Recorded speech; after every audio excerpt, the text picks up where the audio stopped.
Hello, everybody. So I am driving back to New York. It's rainy and miserable. I'm just leaving the Hoosier Firewood Hysteria, and I'm kind of on cloud nine right now. You'll see. I'll get to it. But the event was fun. Had a good time. Saturday we did all the cutting, and I got there so late. Within 30 minutes of me getting there, all the cutting was done. So a lot of my saws I didn't even get out of the truck.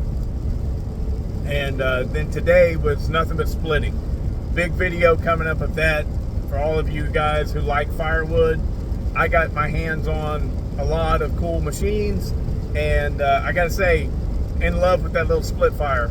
That thing is really nice, and I'm gonna contact Marco, who's the creator, owner of that company, and maybe I can get one of those in New York. We'll see. I don't know, but it was great for a one-man operation.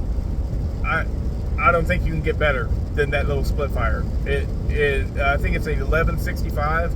He even had one that was horizontal, and you would split and then leave it up there, put your wood, and then split on the backstroke. That was nifty. And I told him, I was like, I find myself splitting them too small because I'm enjoying running the machine, because I want to get it on the way back and stuff like that. I don't want to just take it and throw it into the bin with all the other firewood. I want to get one more split on the way back. So it was pretty nifty, pretty fun. Good crowd, very different than the chainsaw crowd. Same people, and people are people, but their interests are totally different. And so very few ported saws there, and but there were some, and but mostly the guys were using stock saws. They all had the very common questions for people that have never had a ported saw before. They're like, what oil do you run in your ported saw? And I'm like, whatever. I mean, I tend to use Red Armor, but I'll run whatever. Well, what do you mix it at? I was like, 40 to 1. But if you run 50 to 1, and I'd say 41, and the guy would be like, oh yeah, well see, I run 50 to 1. And I'm like, well, we'll run 50 to 1. And he didn't know that you could run 50 to 1 in a ported saw, and then it's like, all you got to do is tune it. And then it's like, oh well, I don't know how to tune a saw. So very different crowd as far as what they were interested in, and this just their desires of what to do with the chainsaw, because the only thing they was desiring to do was cut a block of firewood. And like I was talking with Chris from the in the wood yard about it, and he's like, yeah, you can keep that ported saw. Running that all day, it's too loud. And okay, your earmuffs aren't blocking it out, but I guess they're not.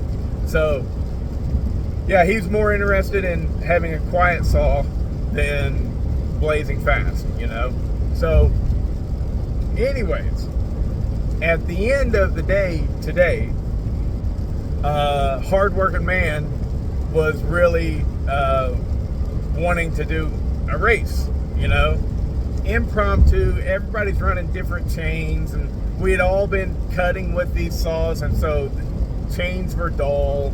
And like I said, a lot of people don't know how to tune a saw, which that's going to be important here. But so yeah, great, let's do it. So we had a log, and we all just kind of took turns cutting on it. And Jenin was from 765 guys. He had his phone and was doing the stopwatch thing, and so we were getting, unofficial results of who was the fastest and all that stuff. And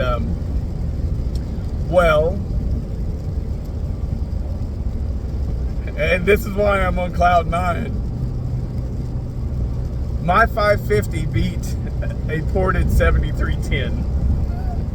and that was it was Hardworking Man 7310, ported by Dino Joe, and no one had the heart to. Well, things were moving fast. It wasn't just that we didn't have the heart to say it. It was raining on us. We didn't have the time to say it. We were just getting up there and cutting, okay? But he had his saws running so fat and so rich, you know? And so it wasn't that big of a deal that mine beat it. But to everyone there, you know, they're like, whoa.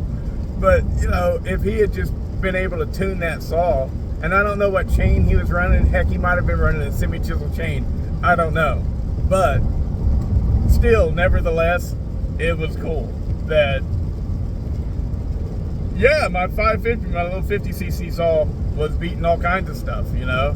And then my 662, I'm sorry, my 562 also was beating all kinds of stuff.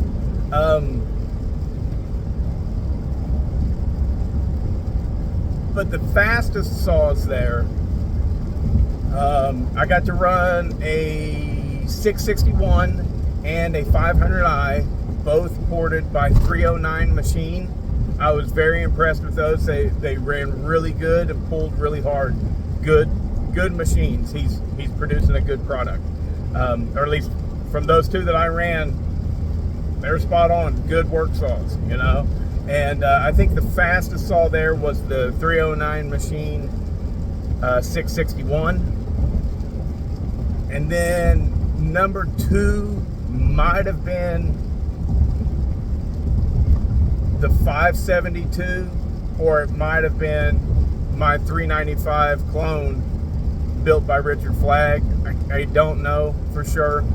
But I know that the 572 from Leave Nothing Stock, I think it beat the 500i by 309 Machine, but it beat it by like a tenth of a second kind of thing. It was really, really close, right? And then after all those, I think the next up was my 562. I keep doing that. My 562, I think, was the next fastest. And then I think my 550 was the next fastest, and then came in, you know, the other stuff. That guy had I think a 372 XP that might have had a little bit of work done, or might not have. I'm not sure. And then the 7310 Echo and stuff like that. But it was fun just to get a chance to compete a little bit, and it was especially fun for me because, you know, my stuff ran really good. You know, I was really happy about that. Of course, everybody's happy when their stuff does good. But I gotta say that, I mean, if you guys are on the fence about a 309 Machine, they ran good.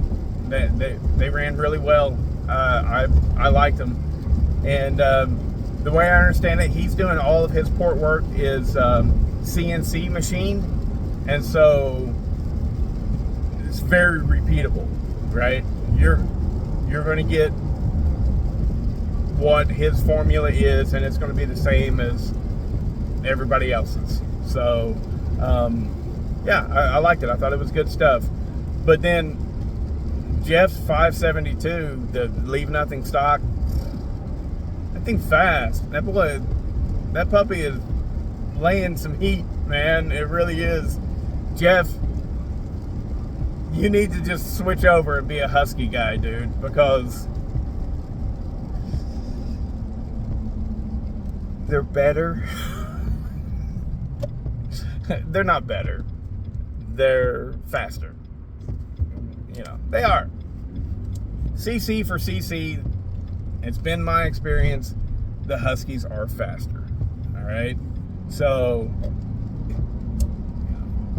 some saws do better than others, sure, I get it, you know, and steel makes a great product. They really do. But if you're interested in speed, Husky's where it's at. And that's showcased over and over again with every race you go to. for every one steel, you'll see 10 huskies, competing. So, anyways, but who cares, honestly? Like, these guys are cutting firewood. They just want a good, strong saw, and you know what? That stuff was pulling chain. It was really working good, And I'm just a little bit, like I said, kind of on cloud 9 right now. I figured I'd turn on the camera and catch it because, my shit ran. It was tight, I think that my 562 was, and now this, I will say, that my 562, that chain needs to be sharpened. I mean, it's not bad, not at all, not by a long stretch, but I was losing some speed with the chain that was on it because we were working it. The 572 didn't get worked very hard at all, and it had a nice, good, sharp, fresh chain on it. And my 562, I mean, it didn't get blown away, or did it? I think that my 562 was in the 6-second range, whereas Jeff's 572 was in the 5-second range. And so there's about a second difference, which, I mean, I would totally expect that to beat it, but I'm happy with that result, I mean, 562 versus a really nice, well-known, worked over 572, being able to, run in the same race, pretty much. I mean, everybody loses. It's fine, but it didn't get embarrassed. So that's cool. I'm happy with that, And that's why, like I said, I'm just on cloud 9 about it because, my shit ran good. And then people were able to, and they, what's his name? I can't remember his name, but I think it's Chris's brother from In the Woodyard. He's like looking at my saws, and everything, and he's like, "How'd you get a black one?" And I was like, "I dyed it." And he was like, "You dyed it? What?" Like, he had never even heard of that being a thing, That's how different the worlds are. You just completely, he does his thing, we're doing this thing. We need to combine, guys. We need to combine. Hopefully I can be the link that combines and hooks up and connects the firewood guys with the chainsaw guys, because we're the same, but our worlds are just completely different, But anyways, I was like, I really like them. I like the Porter or whatever. And he's like, "Yeah, but how much you got in that saw?" And I was like, "The cost of purchasing it." And he was like, and I said, "I ported it myself." And he went, "Oh, you ported it?" And that, I got that a few times, because they seem to think that the only option that anyone has at all is pay somebody to port it. Am I missing I just missed it again. Damn it. I missed my exit. This is the second time. That's a sign. I've got to turn this phone off. All right. Talk to you later.